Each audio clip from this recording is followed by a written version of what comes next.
자, 오늘 욥기 7번째 시간인데 오늘서부터 욥기의 본문으로 이제 본론으로 들어갑니다. 지금까지 오늘 지난주까지 서론을 우리가 배웠고요.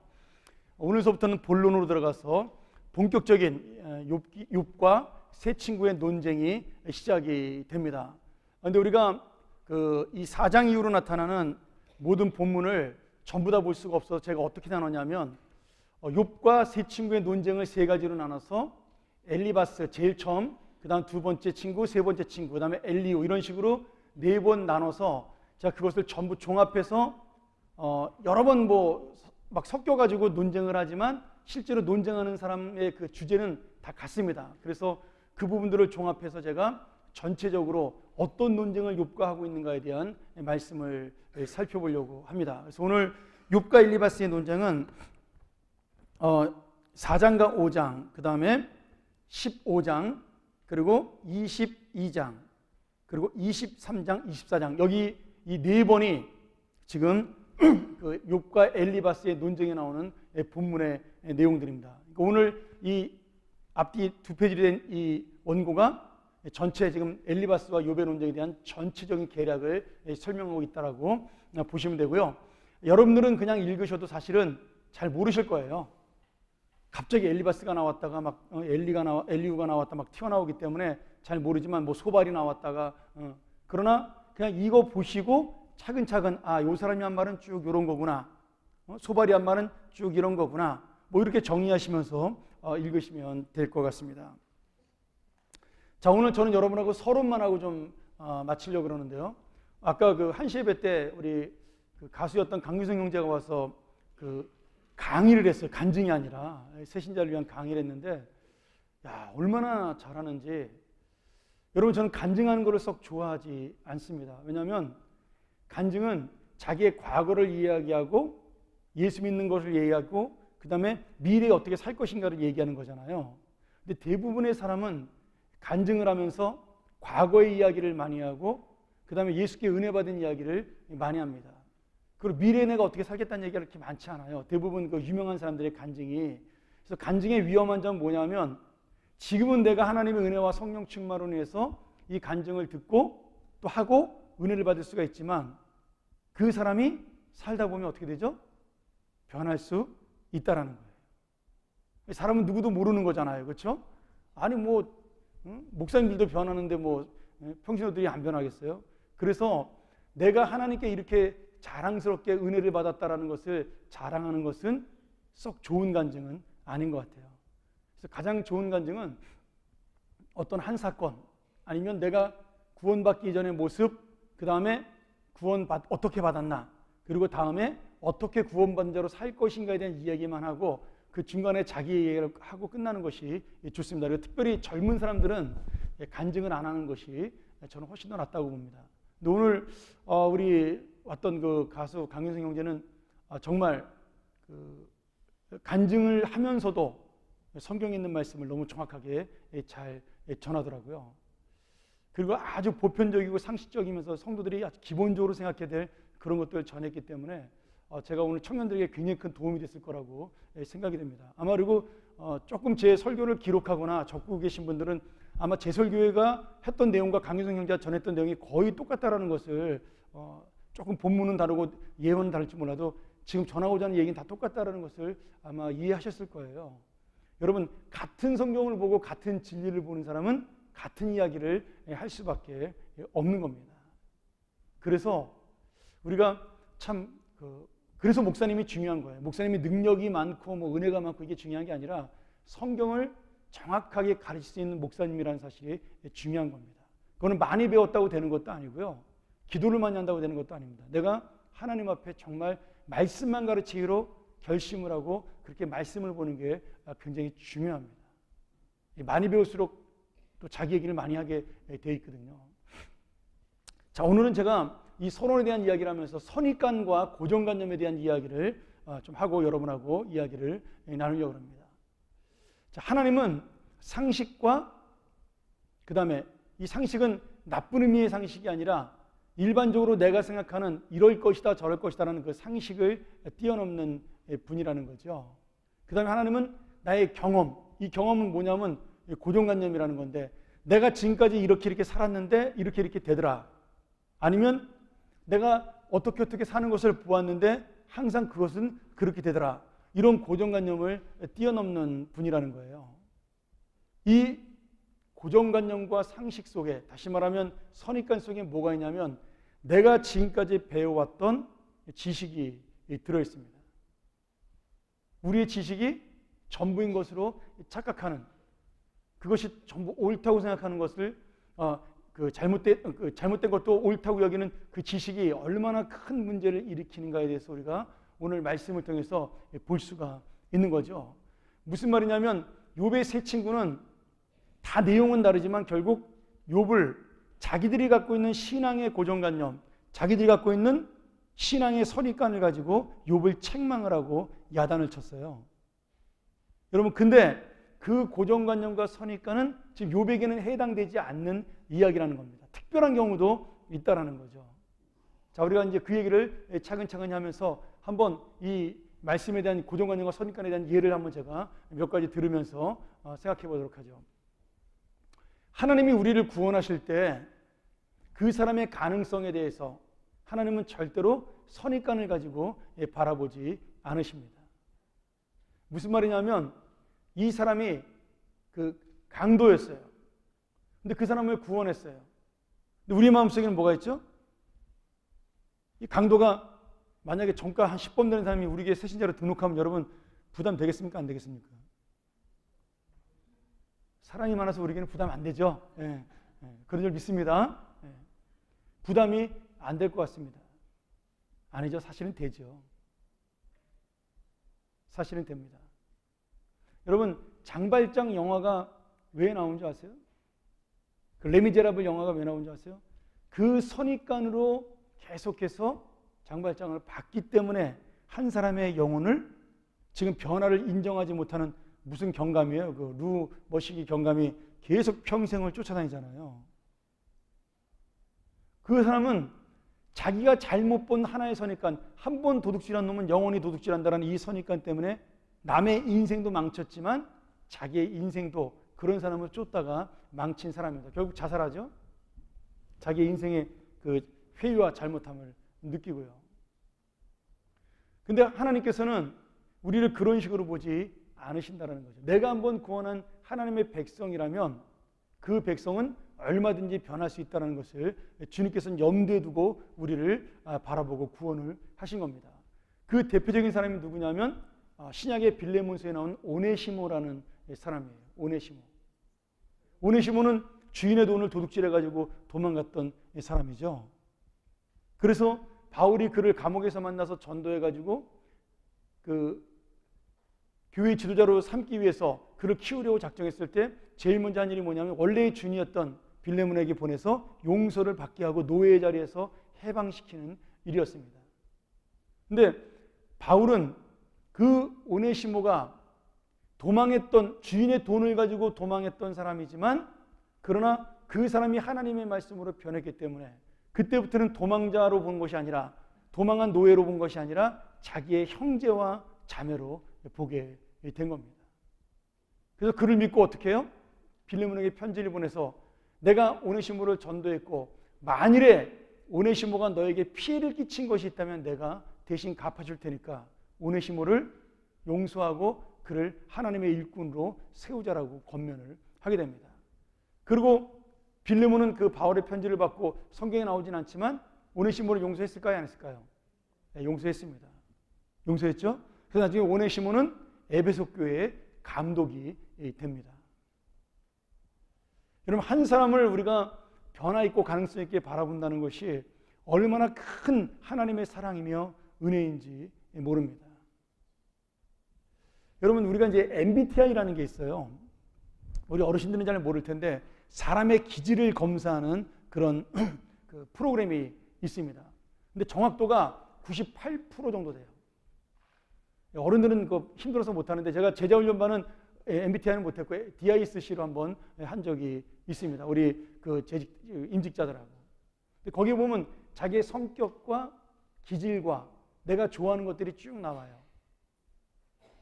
근데 대부분의 사람은, 우리나라 사람들은요, 우울하고, 죄송합니다. 표현을 이렇게 써서 우울하다고 표현하면 돼. 좀 내성적이고 소극적이고 그 다음에 부정적이고 이런 걸로 많이 나와요. 그렇죠? 그 MBTI에서는 ISTJ라고 나쁘다라는 의미가 아니라 그런 식으로 어른들이 키운 거예요. 저는 완전히 반대거든요. 저는 ENFP입니다. 한국에 몇 명 없어요. 그건 뭐냐면 너무너무 활발하고 꿈만 먹고 살고 인간적이고 모든 게 사람 중심적이에요. 나는 그 일 중심적이 아니라.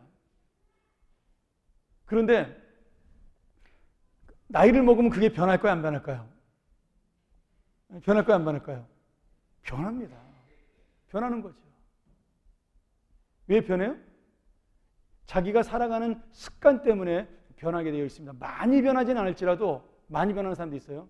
그래서 MBTI 같은 경우는 그런 기질검사를 보통 한 5, 6년에 한 번, 7년에 한 번 정도 다시 받는 것도 좋습니다. 저도 변했어요. 지금 20년 전에 저를 봤던 사람과 지금의 저를 보는 사람은 기질은 똑같습니다. 제가 뭐 여전히 지금도 활발하고 그럼 사람 만나는 거 좋아하고 노는 거 좋아하고 이제 체력이 딸려서 노는 것도 좀 힘들긴 한데 이야기하는 거 좋아하고 솔직하고 여러분 저는 그 거짓말을 잘 못해요. 표정에 다 드러나가지고 거짓말을 잘 못합니다. 그리고 마냥 그냥 그 사람들이 좋아 보입니다. 이 사람도 좋아 보이고 저 사람도 좋아 보이고 전 나쁜 사람이 없어요. 제 앞에는요. 제 기질인 거죠. 근데 변한 게 있어요. 뭐가 변했냐면 제가 원래는 이 사무적인 능력이나 행정 능력이 없던 사람이에요.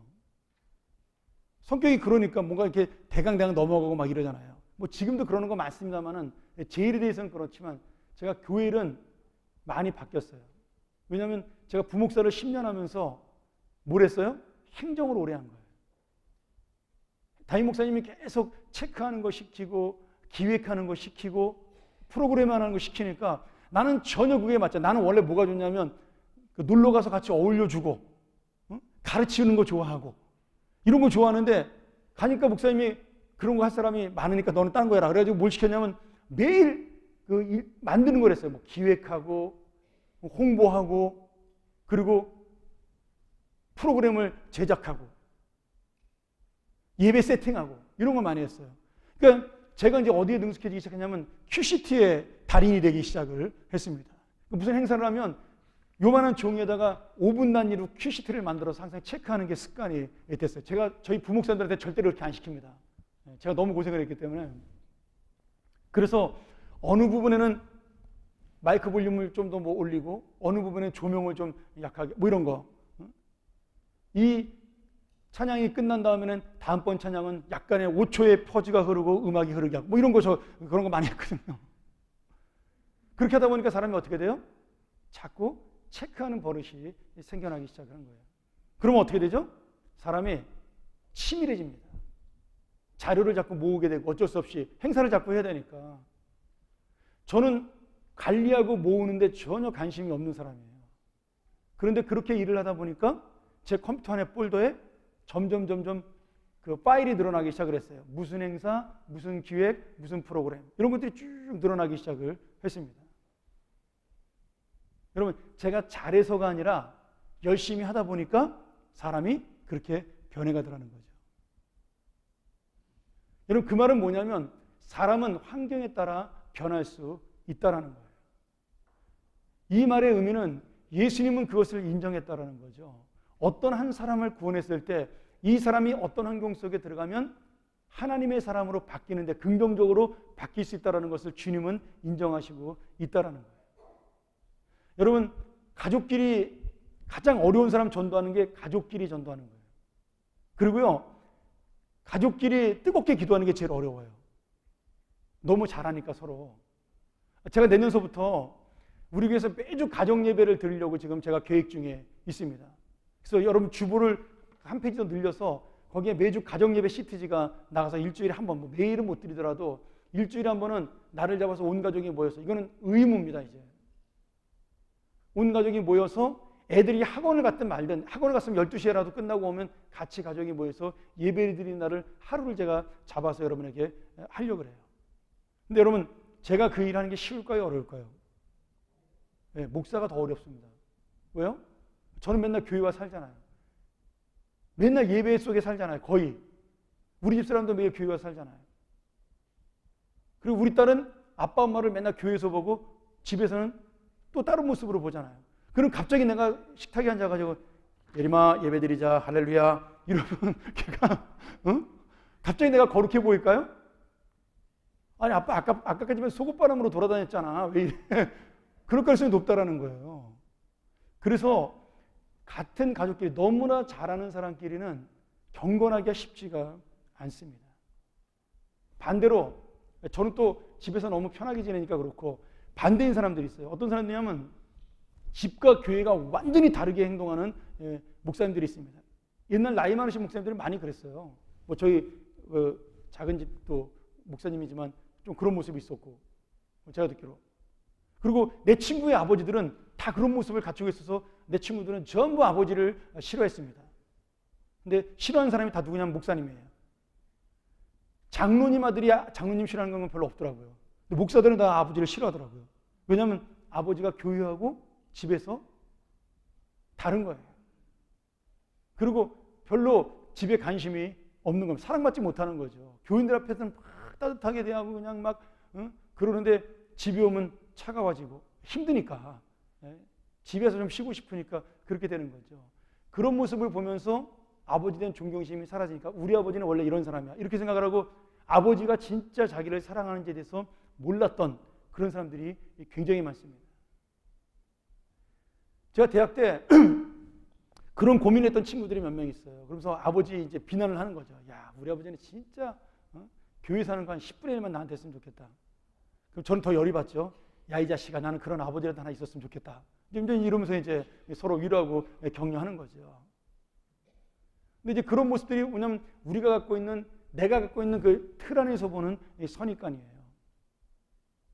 여러분, 그 모자 철학이라는 책이 있습니다. 여러분 혹시 보셨나요? 옛날 수필집에 우리 고등학교 교과서에 나온 건데 모자 장수는 모자를 보고 그 사람의 성격과 인격과 직업을 이야기합니다. 신발 장수는요. 구두 닦는 사람은 신발을 보고 그 사람의 직업과 그 사람의 성격을 다 이해를 할 수가 있습니다. 그리고 일리가 있어요. 저는요. 목사는 어떻게 할까요? 목사는 아무나 다 좋은 겁니다. 예. 그래서 모자를 뭐 크게 쓰고 뭐 어떻게 쓰고 이런 것에 따라 저 사람 머리가 좋다 아니면 직업이 뭐다 이런 것들 구별하는 그런 내용들이 있는 거죠. 그게 뭐냐면 자기 직업의 선입관이라는 거죠. 사실은 눈인데 그것이 이 선입관입니다. 그리고 나이가 들수록 한 번 머릿속에 박힌 생각은 바뀌지 않는 거예요. 오늘 엘리바스의 가장 큰 문제가 뭐냐면 엘리바스는 나이가 제일 많은 친구였어요. 욥보다 훨씬 더 연장자였던 거죠. 그리고 세 친구 중에서도 제일 나이가 많아서 제일 먼저 욥하고 이야기를 시작을 한 겁니다. 근데 엘리바스의 마음속에 가장 큰 게 뭐냐면 사람은 하나님에게 고통을 당할 때 이유 없이 고통당하는 것이 아니라 반드시 죄를 지으면 하나님이 벌을 주기 때문에 고통을 당한다. 착하게 사는 놈은 절대로 고통이라는 것이 없다. 이렇게 선입관을 고정관념을 가지고 있었던 겁니다. 근데 욥이 1장, 2장, 3장에 보니까 막 하나님에 대해서 한탄하고 그리고 자기의 인생을 원망하고 날 왜 태어나겠는지 모르겠다 그러고 막 그런 얘기를 하니까 처음에는 위로하러 왔다가 자기의 신앙적인 생각으로 보니까 짜증이 좀 나는 거예요. 어떤 짜증이 나요? 아, 지가 뭘 잘못했으니까 하나님이 벌을 준 건데 쟤는 뭐 저렇게 회개 한번 하면 될 걸 가지고 저렇게 말이 많나. 속으로 이게 뭐가 울컥하고 짜증이 올라온 거죠. 처음에는 불쌍하고 동생 같으니까 아들도 죽고 딸도 죽고 뭐 재산도 다 잃어버리고 마누라 도망갔다 그러니까 이거 나라도 위로해줘야지. 그리고 달려왔는데 얘가 아이고 형님 내가 잘못했어. 하나님 앞에 이런 큰 죄를 지어가지고 이런 벌을 받나고 그러면서 막 회개를 해야 자기 생각은 그게 옳은 것 같은데 와서 이렇게 위로하다 보니까 우리가 위로를 해줘서 그런지 이놈의 자식이 그냥 하나님한테 막 그냥 원망을 하고 내가 태어난 날을 막 저주하고 우리 엄마 뱃속에서 차라리 태어난지 말걸 내가 왜 태어난지 모르겠다 그러고 막 이러니까 이 신앙이 좋은 엘리바스의 마음속에 어떤 생각이 들었어요? 제가 뭘 잘못하고 있다. 하나님 앞에 제가 지금 뭔가 실수하고 있다. 이런 생각이 더 굳어지게 된 겁니다. 그러니까 지금 욥이 약자인데, 죄인인데, 자기가 볼 때는 죄인과 약자의 모습으로 하나님 앞에 나타나는 것이 아니라 자기가 의롭다고 이야기하는 것이 엘리바스의 마음속에 지금 마음에 거슬렸어요. 그래서 욥이 당한 고통이 아무리 커도 지금 욥의 마음에 갖고 있는 하나님에 대한 그 불평과 불만을 보니까 그 욥의 고통보다 훨씬 더 크게 보였다라는 거죠. 일단 자기 기분이 나쁜 거예요. 여러분, 이게 굉장히 중요한 의미입니다. 저 사람이 아무리 어려운 일을 당하고 저 사람이 아무리 힘든 사람이랄지라도 내 기분이 좋으면 그 사람을 받아들일 수가 있습니다. 여러분, 사람은 그래요. 그러나 저 사람이 아무리 좋은 사람이라도, 죄가 없다 하더라도 내 기분이 나쁘면 그 사람은 절대로 받아들이지 않습니다. 그게 사람의 선입관이라는 거예요. 고정관념이라는 거죠. 자, 누가 저한테 그런 말을 했습니다. 아주 좋은 말씀이었는데, 여러분, 김정은이도 친구가 있다 이거예요. 무슨 말인지 이해가 되세요? 김정은이 좋아하는 사람 한번 손 들어보세요. 우리나라에 사는 김정은 말고 저 북한에 사는 김정은. 한 명도 안 좋아하잖아요. 근데 북한에는 김정은을 좋아하는 친구가 있겠어요, 없겠어요? 있죠. 김정은 때문에 밥을 먹고 살고, 김정은 때문에 사랑을 받고 살고, 김정은이 선물 주는 사람은 김정은을 사랑합니다. 그러니 모든 사람이 다 때려 죽일 사람이라고 얘기해도 그 사람은 김정은 편을 들게 돼 있어요. 여러분, 그게 상식입니까? 아니죠. 그거는 개인의 고정관념인 거죠. 저 사람은 나한테는 좋은 사람이지만 상적인 건 아니잖아요. 그런데 내가 그 사람을 같이 돌 던지지 못해요. 왜? 나는 그 사람을 좋아하기 때문입니다. 여러분, 지난주에 박근혜 대통령이 이제 사과를 했는데 대충 하는 바람에 인기가 14%까지 떨어졌어요. 그렇죠? 그러니까 국민 600명을 대상으로 조사한 거니까. 근데 이제 그것도 전화로 조사를 한 거예요. 집에다가 전수조사라 그러는데 일일이 핸드폰이 아니라 집안 070이나 02번호를 돌려서 전국에 있는 사람들에게 600명을 조사를 한 겁니다. 그러면 여러분, 전화를 해가지고 하는 사람들은 보통 좋다 그럴까요? 싫다 그럴까요? 만약에 내가 이제 갤럽 조사위원인데 우리 권사님한테 전화를 했어요. 아, 여보세요? 안녕하세요? 아, 이번에 우리 박근혜 대통령 그 인기조를 조사하려고 그러는데 혹시 박근혜 대통령을 정치에 대해서 어떻게 생각하십니까? 좋습니까? 싫습니까? 그러면 여러분, 저 사람이 나한테 이렇게 딱 전화했을 때 일단 기분이 섬찟하잖아요. 나한테 한 번도 전화가 안 오는데. 하여튼 근데 내가 나쁜 말 하면 어떻게 돼요? 약간 불안하지 않습니까? 원래 우리나라는 옛날부터 또 이렇게 막 잡아가고 그런 게 있었잖아요. 대통령 욕하다 잡혀가서 40년 동안 감옥 살이고 막 이런 게 있으니까 우리 60 넘으신 모든 분들에게는 그런 두려움이 있어요. 그래서 대부분 전화로 조사를 하면 좋게 나옵니다. 생각보다. 글로 조사해가지고 무기명으로 돌리면요, 그거의 반밖에 안 나옵니다. 근데 전화로 조사를 해가지고 14%가 나왔으니까 제가 볼 때는 거의 좋아하는 사람이 없다고 봐도 과언이 아닌 거죠. 근데 지금 이 순간에도 우리 대통령의 편을 들고 대통령을 좋아하는 사람이 있을까요, 없을까요? 있어요. 있습니다. 그 옆에 있는 분들은 좋아할 수밖에 없죠. 왜? 잘해줬으니까. 여러분, 이게 우리가 갖고 있는, 나는 참 객관적인 사람이야, 나는 참 정직한 사람이야, 나는 분명한 사람이야. 여러분, 세상에 그런 사람 아무도 없습니다. 나한테 잘해주는 사람이요, 아무리 나쁜 사람이라도 나는 그 사람에게 욕할 수가 없어요. 위로하고 차라리 얼굴을 안 보지. 욕은 못해요. 왜? 내가 좋아하는 사람이기 때문에. 우리가 그 정도의 사실은 이게 좋은 인격이죠. 나쁜 인격이 아니라. 근데 우리가 그런 생각을 가지고 있으면서 자기는 분명히 정확하게 모든 사물을 볼 수 있다고 착각을 하는 거예요. 그러니까 어떤 문제가 벌어지면 여러분, 상식이라는 게 왜 중요하냐면 모든 사람들이 보편적으로 생각하는 그것이 상식이잖아요. 그런데 그 상식을 내가 뛰어넘을 수가 있다는 거예요. 내 개인적인 욕심으로 인해서. 좋은 것이든 나쁜 것이든. 오늘 엘리바스는 자기만의 상식을 가지고 있어요. 보편적 상식이 아닙니다. 성경적 상식이 아니라 개인의 상식을 가지고, 개인의 신앙관을 가지고 욥에게 이야기를 했어요. 그러면서 우리가 잘못할 수 있는 게 내 그 잘못된 고정관념과 선입관을 가지고 그 사람에게 상처를 주고 죽일 수 있다라는 겁니다. 여러분, 세상에 성경 말씀 외에는 진리라는 것이 없습니다. 설교도 진리는 아니에요. 왜 설교가 진리가 아니죠? 그 설교는 본문을 그대로 정하는 것이 아니라 목사님의 생각과 철학과 이상이 그 안에 들어가 있기 때문입니다. 그래서 설교는 진리가 아니에요. 그러나 우리가 설교를 열심히 듣고 그것을 믿고 아멘하고 순종하는 것은 그 안에 하나님의 뜻이 담겨 있다고 믿기 때문입니다. 그건 신앙인 것이지 진리가 아니라는 거예요. 그래서 우리나라 분들은 성경을 잘 안 봐요. 성경을 안 보고 설교를 열심히 듣기 때문에 잘못된 설교를 듣고도 성경적으로 해석이 안 돼서 아멘하는 경우가 참으로 많다는 겁니다. 여러분, 그것도 역시 나의 주관이라는 거예요. 우리 목사님은 항상 옳은 설교를 하기 때문에 오늘도 옳은 설교를 할 거야. 이거는 뭐예요? 주관적이고 편협한 잘못된 생각이라는 거죠. 물론 긍정적인 거긴 하죠.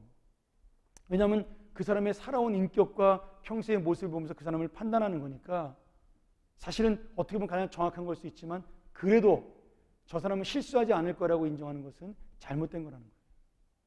분명히 사람은 연약한 부분이 있기 때문입니다. 오늘 여러분, 하나님의 말씀이라는 것은 무엇이냐? 결국 내가 하나님의 마음으로 사람을 바라보는 거예요. 근데 그 하나님의 마음은 뭐냐면 어떤 사람이든지 그 사람이 하나님을 믿는 그 순간부터 백지로 인정을 하시는 겁니다. 그리고 이제부터 너는 내 인생을 새롭게 시작이야. 이게 하나님의 복음의 시작입니다. 어떤 사람도 예외가 없어요. 높은 사람도 낮은 사람도, 죄를 많이 지은 사람도, 죄를 적게 지은 사람도, 너는 이제부터 새로운 인생의 시작이야. 우리가 지난주에 새신자들 많이 왔었고 또 이번 주에도 아까 새가족부실 좁아가지고 막 그냥 책상을 다시 놓을 정도로 꽤 많이 오셨던데 내가 너무 감사한 게 있었어요. 오늘 오신 분들은요 100% 거의 완전히 생짜배기 신자들이에요. 옛날에 이걸 누가 뭐 생고구마라고 그러는데 정말 제가 다 인사했거든요, 다니면서. 근데 교회 처음 나온 사람 대부분이 아니면 초등학교 때 나오도 안 나오고 뭐 이런 거. 여러분, 어쩌면 우리가 새생명 축제에 그것만으로도 정말 가치 있는 일을 했다는 생각이 들었습니다. 여러분, 예수 안 믿는 사람을 전도한다는 게요, 하늘의 별의 별을 따기예요. 근데 데리고 오신 분들이 다 누구예요? 유치원에 같이 학부모, 같은 직장 동료, 아니면은 어떤 사람이었어요? 뭐 옆집에 있는 아시는 분, 아니면 옛날 친구들, 다 그런 분이었어요. 생판 모르는 사람은 한 명도 데리고 오지 못했습니다. 여러분, 그게 뭐냐면 우리가 그 사람들과 관계를 잘했다라는 거잖아요. 그렇죠? 관계를 잘했다라는 거예요. 그리고 이 관계 속에서 내가 그리스도인의 모습, 저 사람이 나를 보고 교회에 따라 나올 만큼의 내가 좋은 모습을 보였기 때문에 그 사람은 온 겁니다. 교회가 아무리 비난을 받고 기독교가 개독교라고 욕을 해도 내가 그리스도인으로서 어떤 사람에게 사랑을 베풀고 잘하면 그 사람은 그런 객관적 사실, 기독교가 요새 개독교 되는 건 맞잖아요. 일부긴 하지만. 그리고 비난받는 목사님 있는 것도 맞잖아요. 그런 객관적인 사실이 있음에도 불구하고 주관적인 나의 사랑을 보고 그 사람은 교회로 찾아올 수 있다는 거예요. 그러니 전도가 안 된다는 것은 우리가 핑계라는 겁니다. 이해가 되세요? 제가 그 얘기를 하려고 그러는 거예요. 전도는 객관적인 것이 아니에요. 철저하게 주관적인 겁니다. 제가 내년에 우리 전도팀하고 이제 하고 싶은 것 중에 하나가, 전도 폭발도 우리가 열심히 해야 되겠지만 관계 전도에 대한 훈련을 같이 좀 하려고 그래요. 근데 이거는 우리 전도팀만 받아서는 안 되고 모든 사람들이 다 같이 받아야 될 훈련이라고 저는 생각이 들어요. 커피 한 잔을 마시면서 이웃 사람과 나누는 이야기. 내가 아는 사람을 만나서 이야기할 때 어떻게 그 사람과 관계를 맺고 시작을 하는가. 지금은 밖에 나가서 전도지 이렇게 돌려준다고 해가지고 전도가 되지 않습니다. 어떤 분이 통계를 냈더라고요. 뭐 진짜인지 모르겠는데 전도지 5만 장 돌리면 1명 정도가 교회를 방문한대요. 전도지 5만 장 돌리면. 실제로 우리가 전도의 마인드를 얻기 위해서 노방전도하고 이렇게 다니는 거는 그거는 옳은 일이고 훌륭한 일이지만 실제로 그렇게 해서는 지금 현대는 효과가 없다라는 거예요. 왜 효과가 없어요? 교회라는 객관적인 그 조직체가 사람들에게 너무나 부정적이기 때문입니다. 지금은 어떻게 접근해야 돼요? 객관적인 접근이 아니라 주관적인 개인적인 접근을 해야 된다는 겁니다. 그래서 지금 전도법이 가장 활발하게 유행하는 것이 관계전도라는 거예요. 저 사람과 내가 개인적인 관계를 맺어서 그 사람을 교회로 이끌고 오는 겁니다. 여러분, 훈련 백날 받아도요, 이 관계를 못하면요, 전도는 땡이에요. 그러나 훈련받지 않았어도 내 마음속에 그 영혼에 대한 사랑이 있고 그 영혼에 대해서 내가 손해볼 마음이 있고 희생할 마음이 있어서 저 사람을 정말 교회에 데리고 싶다. 시간을 투자하고 내가 물질을 투자해서 하고 싶다. 그래서 그 사람에게 내가 사랑을 주고 복음을 주고 그 다음에 관계를 시작하면요, 그 사람은 10명 중에 8명은 전도가 됩니다. 미안해서라도 한 번은 교회 와요. 여러분, 그 미안해서 한 번 오는 것이 뭐예요? 성령의 역사라는 거예요. 그런데 우리가 스스로 그것을 알기가 쉽지 않아요. 그래서 뭘 만든 거예요? 새생명 축제라는 우리 교회에 하나의 생명과 같은 프로그램을 만든 겁니다. 뭐 예전에도 많이 해봤으니까 알겠지만 그렇게라도 하지 않으면 우리 마음속에 그 영혼에 대한 생각을 깊이 있게 못하게 됩니다. 그냥 일반적으로 살아가서는. 근데 그렇게 날짜를 정해놓고 우리가 기도하자, 영혼에 대한 관심을 갖자라고 얘기하면 내 마음속에 그 생각이 일어나는 겁니다. 그래서 하는 거예요. 힘들고 어려워도 할 수밖에 없는 겁니다. 그래서 제가 오늘 아침에 일부앱에 광고할 때 그런 얘기를 했어요. 새생명 축제는 지난주에 끝났지만 우리 개인의 새생명 축제는 오늘서부터 다시 시작되는 겁니다. 내년도를 위해서 미리 지금부터 전도하고 미리 내가 누구를 할 것인가를 생각하고 그것이 바로 하나님의 마음이라는 거예요. 근데 어떤 사람을 바라보면서 그런 선입관을 바라보고 내가 저 사람 안 돼. 이 사람 안 돼. 이 사람은 될 것 같아. 그런 식으로 사람을 결정하지 말고 하나님이 붙여주는 대로 자연스럽게 우리가 가야 된다는 겁니다. 제가 제일 믿지 않는 말이 뭐냐면 첫인상이 좋다예요. 첫인상이 좋다. 여러분, 첫인상이 좋아서 끝인상까지 좋은 사람 몇 명이나 될까요? 별로 없습니다. 옛날 우리 노름하는 사람들이 농담으로 그러잖아요. 첫 끝발이 무슨 끝발이라고. 참 말을 못하겠네. 여러분, 사람은 그런 거예요. 첫 인상으로 그 사람이 인격이 결정되거나 그 사람의 삶이 결정되지 않습니다. 지난주에 에바다부의 새로운 그 청년 하나가 다임 목사님 엄청 잘생겼다고 이렇게 칭찬한 것 같아요. 근데 남들이 다 웃더라고 옆에서. 왜 웃을까요? 나 잘생겼다는데. 믿어지지 않겠죠? 여러분, 그 친구는 나에 대한 첫인상을 좋은 인상을 가지고 갔어요. 그러나 그것으로 신앙은 이루어지지 않습니다. 그 첫인상이 다음에 한 번 더 올 수 있는 기회는 될지 모르지만 그 다음부터는 어떻게 해야 돼요? 주변에 있는 사람들이 그 친구의 관심과 사랑을 가져야 교회에 적응할 수가 있는 겁니다. 여러분, 세상에 목사가 잘생겨서 전도할 수 있다면 장동건이 목사 해야죠. 장동건 진짜 잘생겼거든요. 오늘 왔던 그 친구도 잘생겼더라고요.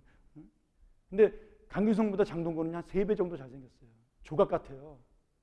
근데 하나님 왜 그런 사람을 목사로 안 쓰시죠? 그런 사람 쓰면 바로 구름대처럼 젊은 처자들이 몰려올 텐데 요새 결혼해서 안 올려나?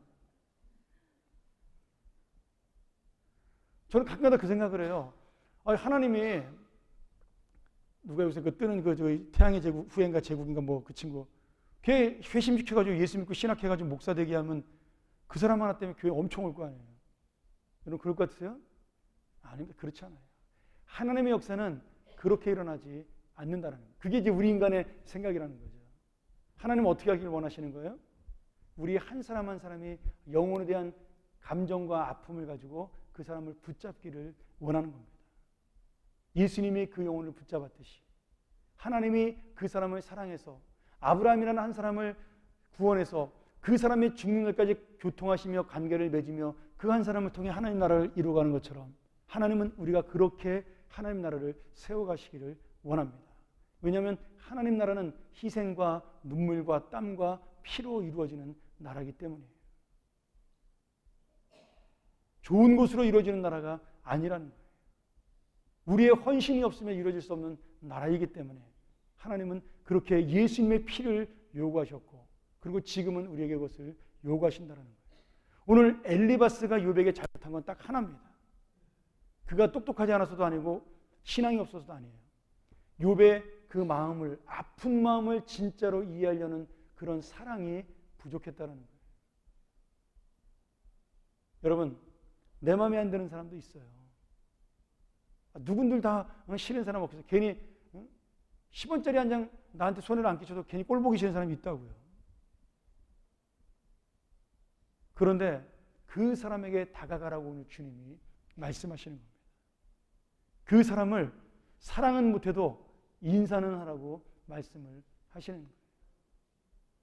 포옹까지는 못해도 악수는 하라고 말씀하시는 거예요. 여러분, 그것이 내가 가지고 있는 내 감정의 고정관념과 선입관을 버리는 겁니다. 제가 이 얘기 다음번에 한 번 더 짚고 넘어가도록 하죠. 여러분, 우리 마음속에 있는 생각들 백지로 다 버리세요. 다른 사람을 바라볼 때 나 40년 동안 저 친구 바라봤는데 하나도 변하지 않았어. 여러분, 아니에요. 하나님은 한순간에도 바꿀 수가 있습니다. 한순간에도 변화시킬 수 있는 게 주의 능력입니다. 우리가 그것을 인정하지 못하고 내 고정관념과 선입관으로 다른 사람의 영혼을 바라본다면 우리는 하나님의 능력을, 하나님의 은혜를 믿지 못하는 불신앙에 불과합니다. 사랑하는 여러분, 욥의 고통은요, 모든 재산을 다 잃고 자식을 다 잃은 그 고통도 컸지만 자기의 선입관과 고정관념으로 자기를 지적하는 사람들에게 정말 큰 고통을 당했습니다. 우린 늘 욥과 같은 사람을 만들지 않는다는 보장을 누가 하겠어요? 내가 엘리바스가 될지 안 될지 어떻게 하겠습니까? 오늘 여러분, 정말 우리가 그 사람의 심정 속에 들어가 하나님의 마음으로 바라보는 그런 귀한 성도들, 그런 귀한 교회들, 그리고 귀한 이웃들을 만나 정말 우리가 하나님의 나라를 이루고 하나님의 마음을 가진 그런 교회가 되기를 주의 이름으로 간절히 축원합니다. 우리가 한번 기도하죠. 우리 한번 통성으로 이 말씀을 의지하면서 기도할까요? 하나님, 우리에게 하나님의 마음을 주시옵소서. 예수 그리스도의 마음을 주시옵소서. 절대로 변하지 않을 것 같은 제자들을 변화시키고 사람들을 깨뜨렸던 그 주님의 은혜, 그 능력, 그것이 나에게도 임하여서 내가 사람들을 바꿀 수 있고 변화시킬 수 있는 그런 귀한 마음들을 허락하여 주옵소서. 내가 그 성령의 은혜를 믿고 전도하는 자가 되게 하여 주시옵소서. 우리가 같이 한번 시간 기도합니다. 하나님 아버지, 감사합니다.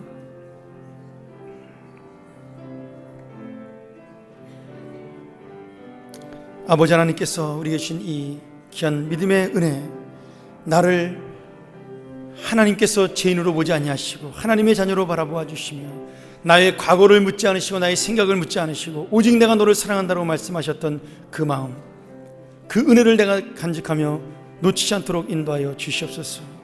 설령 나에게 손해를 끼쳤다 할지라도, 내 마음을 아프게 했다 할지라도 그 사람을 이해하고 그 사람의 마음을 함께 갈 수 있는 그러한 귀한 은혜들을 허락하여 주시옵소서.